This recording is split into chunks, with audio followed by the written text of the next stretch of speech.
The mystique of the Amazon River has long had a powerful allure upon the imagination of many. Being the second longest river in the world and running through the countries of Peru, Ecuador, Colombia, and Brazil, the Amazon River Basin has attracted international attention. The river basin covers an area of almost 3 million square miles. But the most attractive part of this river is what the Brazilians call the ribeirinho, or the people that live along the river banks. Today we're going to visit an OCI ministry that is serving the people that live along the banks of this great river.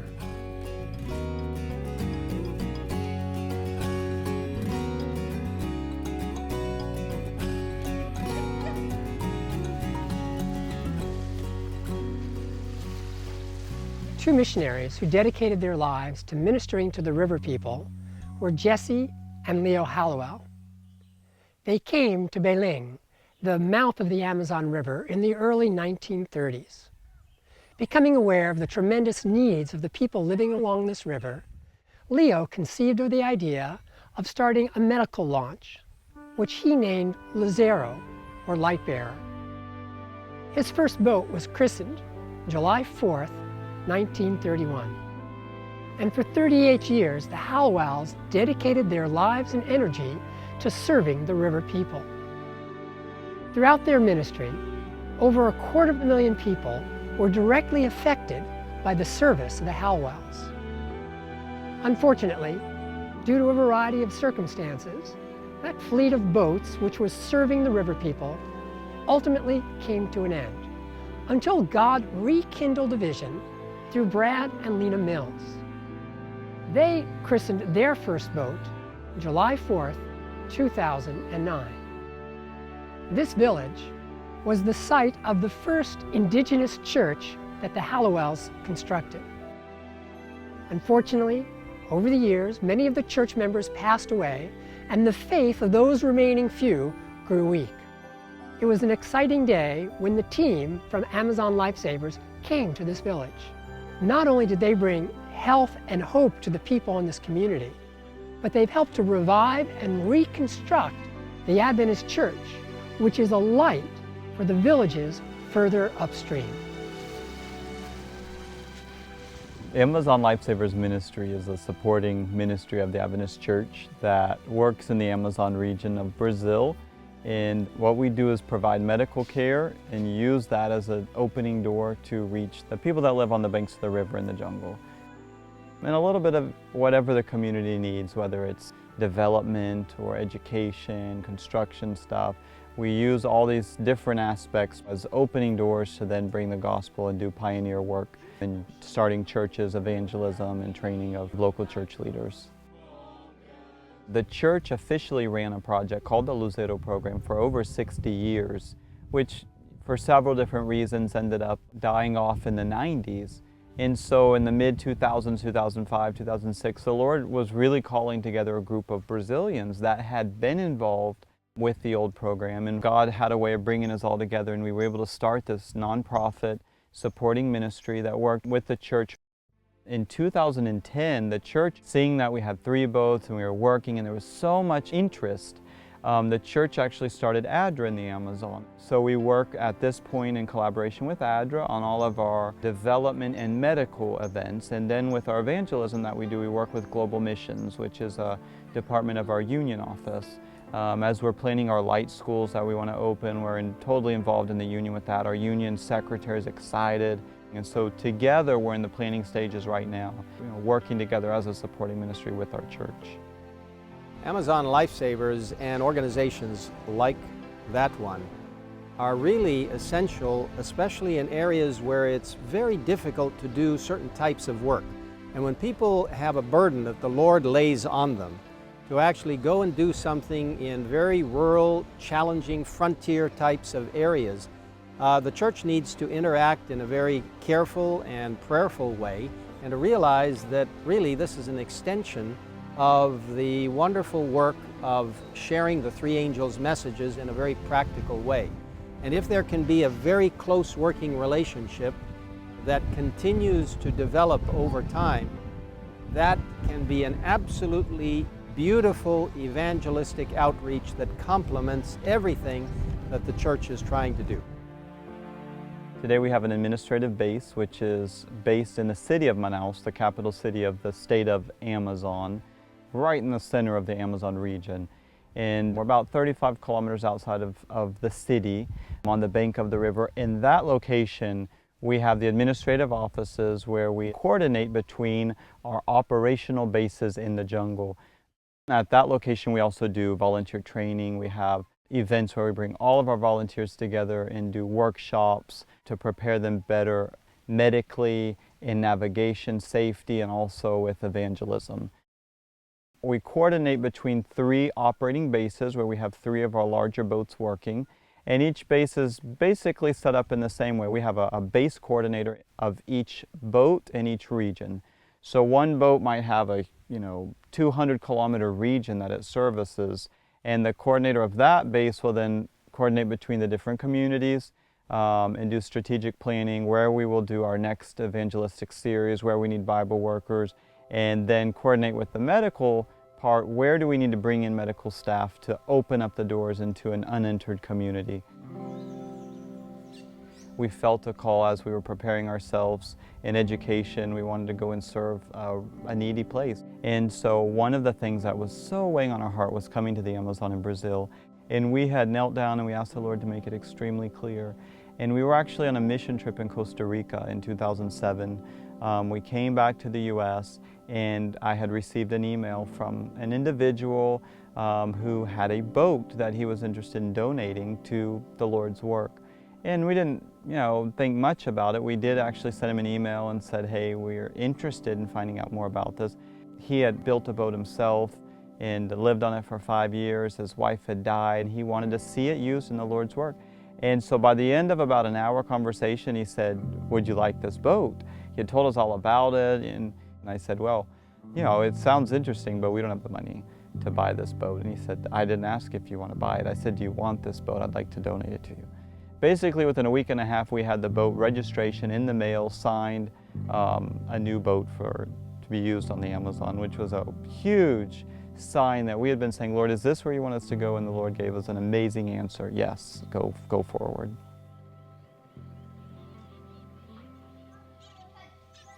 I feel like God really handpicked this base for us. We were praying and praying for a long time that He would show us the right place. And we specifically asked for a sign. We wanted a Brazil nut tree. And there are Brazil nut trees in the interior, but around this area it's not very common. We were searching and searching, and then God led us to this base. And when we came, we found so many different kinds of fruits. It was just filled with mangoes and bananas and papayas and all sorts of fruit. And then at the very end, the man said, and also we have a Brazil nut tree. So that was so special that exactly what we had really asked of the Lord, He gave it to us. And so this base is perfect in that sense. Many times missionaries think they're going to go and do just one thing, but the best missionaries are the ones that are willing to do anything. And I do all sorts of things. I cook for groups sometimes. Sometimes I just wash all the sheets when the groups are gone. Of course, I'm a mom as well, so I take care of my kids and I homeschool. And then when we go out on the boat, I help with Sabbath school, children's Sabbath school programs, or I also do dental cleaning, sometimes help to see some patients. Also here at the base, I help with communications as far as keeping our website updated and sending out our newsletters and things like that. I just love being out in nature. I love waking up every morning and hearing the birds. As a mom, it's just wonderful to know that you're raising your kids with good values and in a good environment where they're learning service and unselfishness, and they're not having to struggle with a lot of the temptations that people who live in cities struggle with, and just the whole package. I feel like I'm doing God's will, and I feel like I'm raising my children to learn that, and I think that that's what keeps me going. Besides the full-time work that our ministry does with volunteers who live on the boats, who come, we also get a lot of groups that come for spend a week or 2 weeks. A couple of years ago, we were working with the Adventist University in South Brazil. They came up with a group of nursing students, and they had so much fun. It was an incredible trip. They're from the same country, but a total different reality from São Paulo. Among that group was one girl who had a sister who was a nurse, and her sister was married. They lived in a different part of Brazil, and the two of them had really dreamed about being missionaries. They always thought they have to go to Africa to be missionaries. And their sister came on this trip and went back and called her and said, "Hey, I just spent 2 weeks in the Amazon. It was amazing. You guys should see." And she started telling them about the trip. So this couple, Danielle and Nyson, they got really interested and said, "Hey, we'd love to find out." So Danielle actually came about 1.5 years ago to see the project and see what goes on. And he spent 1 month. We put him out in the jungle. He spent a month visiting villages, no contact with his wife. And when he finally gets to town and calls her, he says, "You're not going to believe this. This is amazing. This is what we want to do." Within 2 months, they sold everything they had. They rented out their house to someone else, and they moved. They both came, and they've been with us for about 14 months now. Over the course of that time, they've become one of the coordinators of one of our local bases. They actually run the catamaran boat. They coordinate that whole region, both of them being registered nurses and really Bible workers in their hearts. And they've come and they've helped with the medical work and evangelism in this whole region. I am a nurse, and I'm also the secretary of the base in Barranquilla. In our day-to-day activities, we do medical consults, go from community to community visiting, do educational talks, and also attend to people who show up at our boat anytime, day or night. And besides the medical consults that we provide, we also do evangelistic work as well. There are two main things that I like to do, and the first is bringing Jesus to people and see their lives being transformed. The second thing that I most like is when a person comes to us and they are suffering and we are able to relieve their suffering in some capacity. That is very gratifying. I am a nurse. I graduated in Guyana, and currently I am the base coordinator for the base in Barranquilla. So I coordinate the missions and evangelistic activities that happen in this area. Another thing we do is to go into the river communities and motivate the people. One of the many problems that we see in the jungle is people drinking alcohol. These people who already have so little are spending the rest of their income on alcohol. So we have a plan to go into these communities and motivate them to stop drinking. First and foremost, obviously, we want to bring Jesus and the hope of salvation that we have. But we also see so many needs that the people have in a tangible way for their day-to-day living. We work with a totally isolated group of people that for them to go to the closest hospital, being a hospital that might not have a single doctor or sometimes a doctor, no x-ray, no radiology, maybe be able to do a simple blood test. For them to even get to this place, they might have to travel 1 to 2 days in a dugout canoe. And so the needs are so great for medical care, the needs for education, the needs for basic sanitation and living. We come in and we assess and we try to work in helping supply, their basic needs and then being able to reach them on a spiritual level. I think we've seen, and medical is the arm that we use, but really when you're able to meet somebody's basic physical need, they really open up and make a connection with you. People often will say, like, "I don't understand, why are you here?" They know this is a hard place to live. In fact, when we talk about what is life like to live in a jungle village, it's hard work with no machinery to help, no electronic assistance, and so they do all of their hard work on their own, and it's a tough life. And so really I think the needs are so often basic everyday living needs that they have. Brad and Lena and their team have tirelessly sought to bring medical help to this region. Through their ministry, thousands of families have been richly blessed. In a moment, we'll see another way that Amazon Lifesavers is enriching the lives of the river people.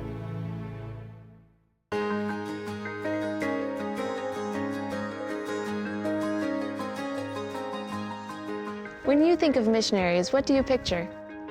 For many people, the image of a doctor, teacher, or pastor in a remote country comes to mind. But the truth is, God needs people with many different skills in His work both around the world and close to home. At OCI, we're passionate about helping to connect mission-minded people with our network of more than 80 ministries. Each project aims to share the gospel in practical ways, and they need skilled workers of all types. Mechanics, gardeners, cooks, and designers, just to name a few. And of course, they also need teachers and doctors. If you're interested in serving at an OCI ministry, visit our website for a list of current opportunities, or call our office. We'd love to talk to you.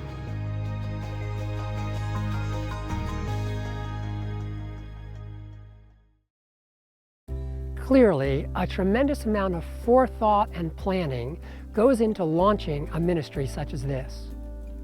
There's the administrative work of keeping 5 launches well maintained, adequately staffed, and placed into the field.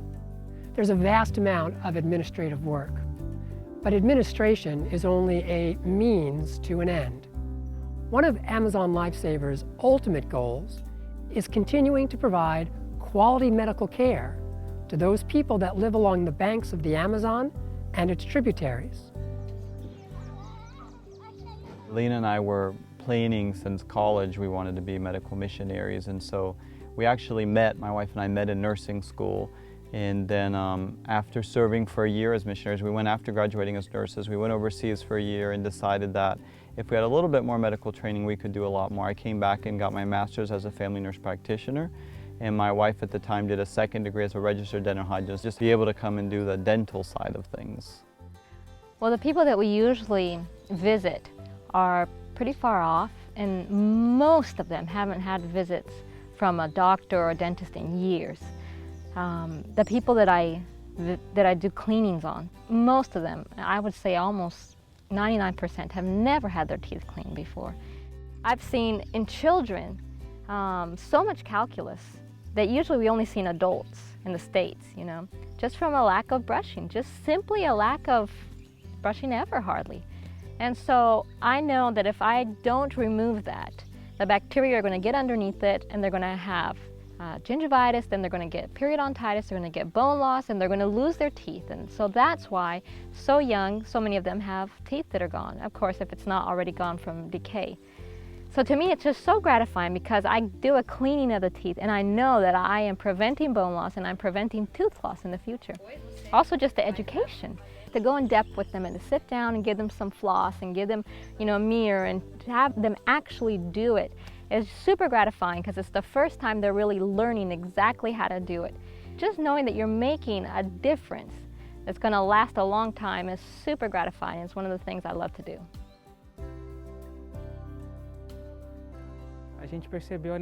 We realized the big need to have some kind of help for the health in these communities on this river. And we quickly thought, why don't we build a health clinic? So we began by studying the geography in this area and discovered that this community, New Jerusalem, is right in the middle. And so we thought it would be an ideal location for a health clinic. But not only a clinic, it would also have rooms for volunteers to stay in when they come. So at this point, we're going to have a medical room, a dental room, 2 dorm rooms for men and women, a kitchen, and a bathroom. We also have a little outboard engine that is here to support the volunteers if they need transport while they're working here at this health post. We're also encouraging the people along the river to plant and to have gardens and cultivate the land where they live. Basically, the main source of food for the people along the river is fish and cassava, and so we know that they have deficiencies in their nutrition. It isn't easy, especially when you are trying to change somebody's culture and tell them that they need to eat more fruits and vegetables. So our first step is to motivate and encourage them to start planting so they can have more fruits and vegetables. So this first step we have already given them. But the truth is, there is a lot of things that they don't know how to eat or prepare. They don't have the cultural habit of knowing how to eat it or what to eat it with. So that is what we are hoping to help them with as well.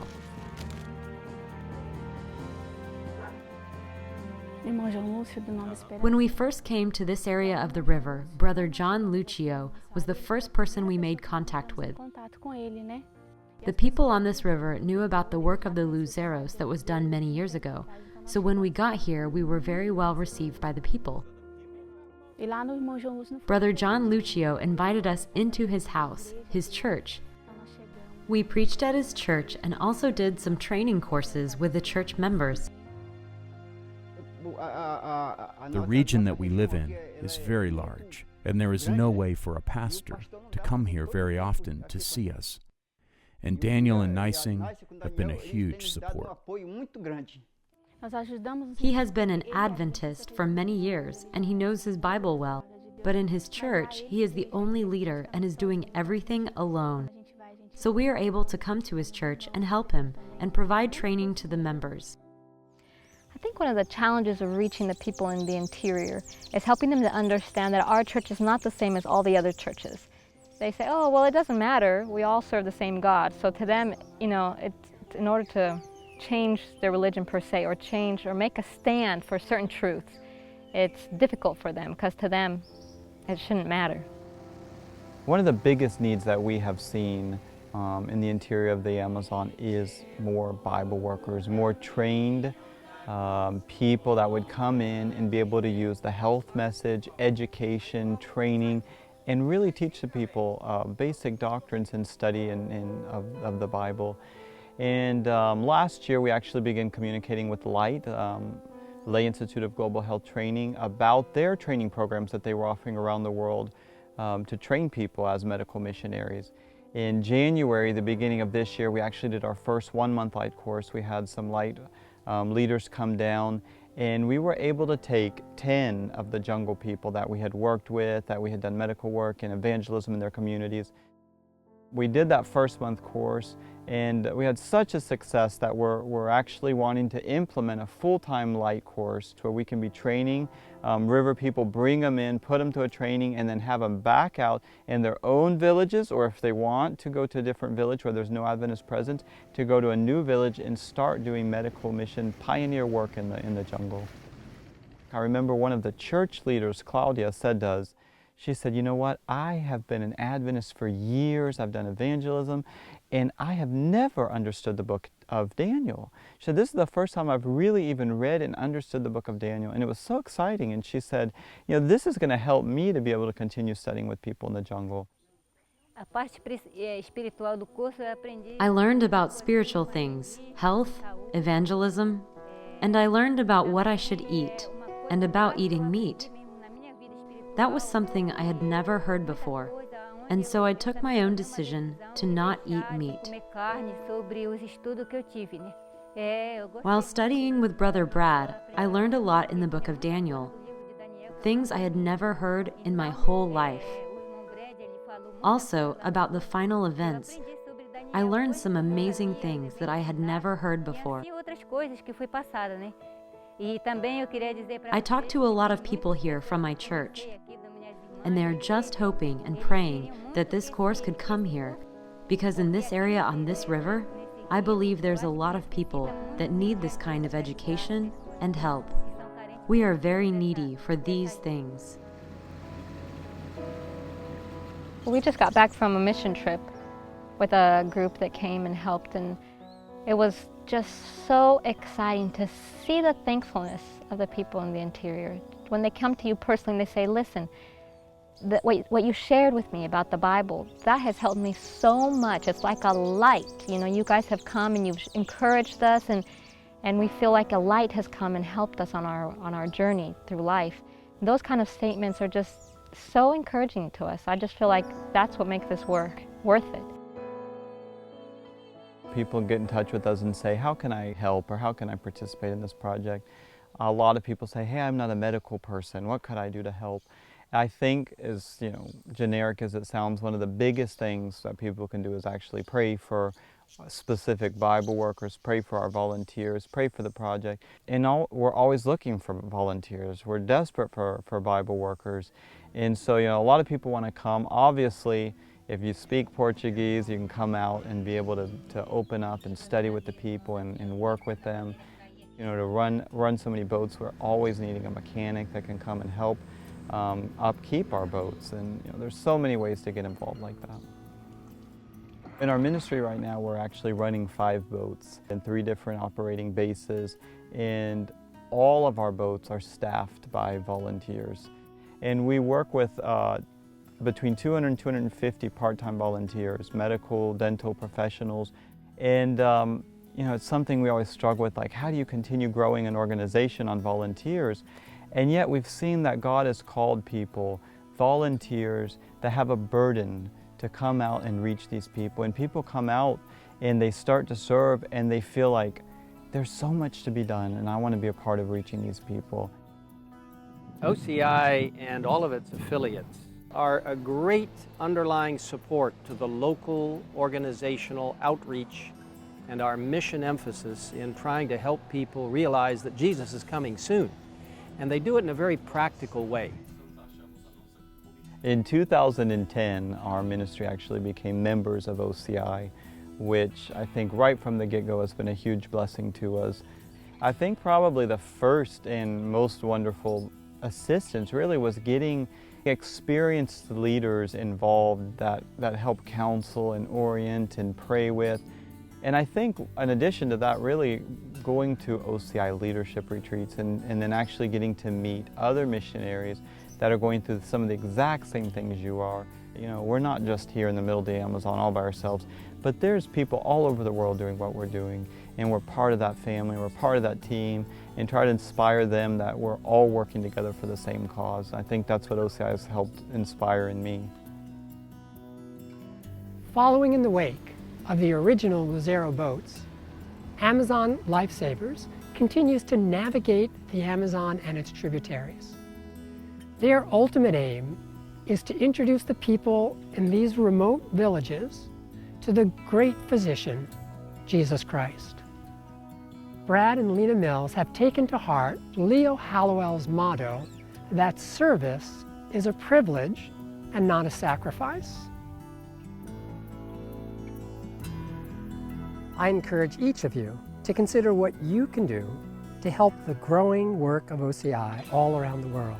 We deeply value your support. Please visit us at outpostcenters.org to learn more about the worldwide work of OCI and our member ministries, such as Amazon Lifesavers. To contact us, email info@outpostcenters.org, or feel free to call us at 423-236-5600. We would love to hear from you. For OCI Reports, this is Stephen Grabiner.